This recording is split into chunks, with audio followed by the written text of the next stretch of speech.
Salut à tous! Aujourd'hui on réalise ensemble deux roses pour la Saint-Valentin. Une en impression 3D et une en découpe laser. On va commencer tout de suite avec la partie graphique, je vous explique tout ça. On va commencer par venir dessiner le visuel de notre fleur, donc pour cela je prends mon iPad et j'utilise le logiciel Procreate sur lequel j'ai importé le dessin d'une fleur que je mets en transparence pour venir redessiner le bouton. Ensuite je vais venir écrire le mot Love qui va me servir de guide pour pouvoir dessiner la tige avec le prénom Love. Donc je dessine tout. Lorsque ma fleur me convient et qu'elle est terminée, je viens l'enregistrer en PNG pour venir l'ouvrir dans Illustrator. On va pouvoir désormais venir vectoriser notre projet. Donc on va dans Fenêtre, Vectorisation. On fait une vecto en noir et blanc, tout ce qui est le plus simple. On peut jouer un petit peu avec le seuil. Et lorsque c'est fini, on va pouvoir décomposer puis dissocier notre projet.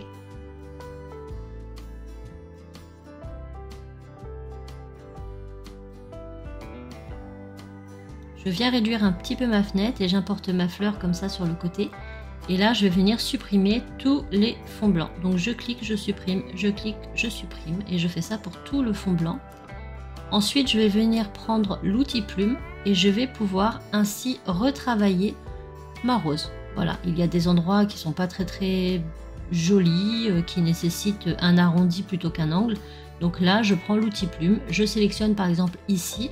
Et là, on voit par exemple en pointe que c'est un angle droit. Moi, je veux un arrondi, donc je travaille ça. Je supprime, je rajoute, je modèle ma rose pour qu'elle me convienne parfaitement.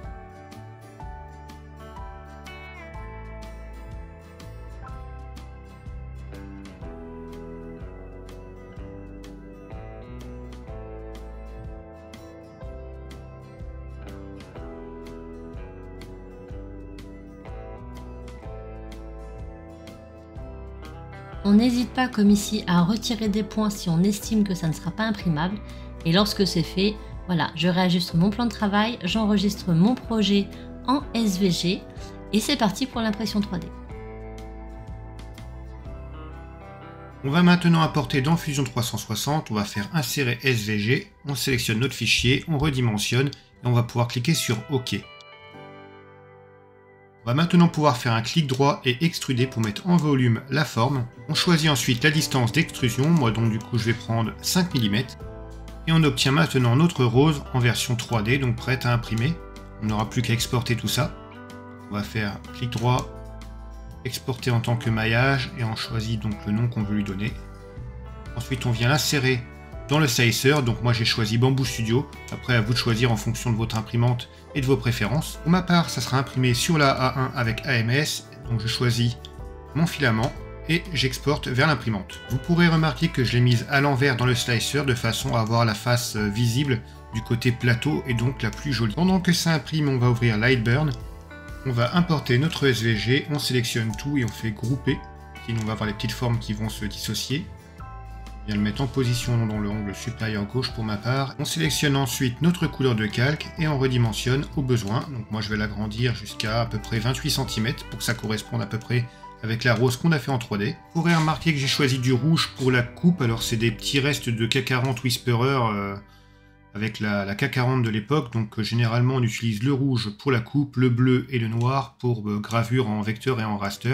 Après, dans Lightburn, il n'y a aucune incidence parce que c'est le calque, en fait, les options de calque qui vont déterminer si c'est de la coupe ou de la gravure en fonction de la puissance, etc. Je viens ensuite le sauvegarder dans ma bibliothèque Lightburn, ce qui me permettra de le réouvrir sur mon PC portable pour aller directement dans le garage, là où se trouve ma machine, ce qui permet aussi de le sauvegarder tel que vous l'avez enregistré, donc avec ses calques, etc.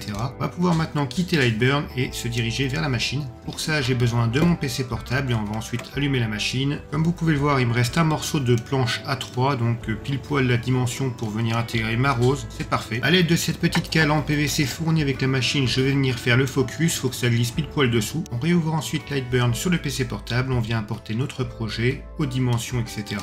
Et ensuite on va pouvoir venir régler le calque. À ce moment-là, je vais mettre 20 mm/s et puissance 50. Bien sûr, à ce moment-là, tout dépend de votre machine. Si vous avez un laser à diode, forcément, ça ne sera pas les mêmes réglages. Pour aujourd'hui, je suis sur une Hometech Turbo 535, donc on est sur un laser CO2 50 watts. On vient cadrer du coup la zone où on va intégrer notre découpe. On vient fermer, j'appuie sur le bouton qui permet de lancer la gravure et je fais démarrer. Et là on est parti pour une longue étape de gravure. Donc à ce moment-là, le temps de gravure va dépendre de votre machine.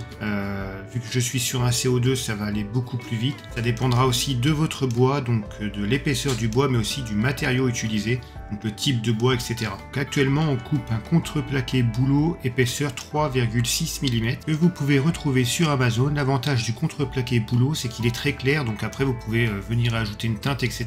L'étape de gravure étant maintenant terminée, on va pouvoir retirer tout ça du laser. Vous pouvez voir que ça se décroche vraiment très bien. Il y a un petit peu la finesse.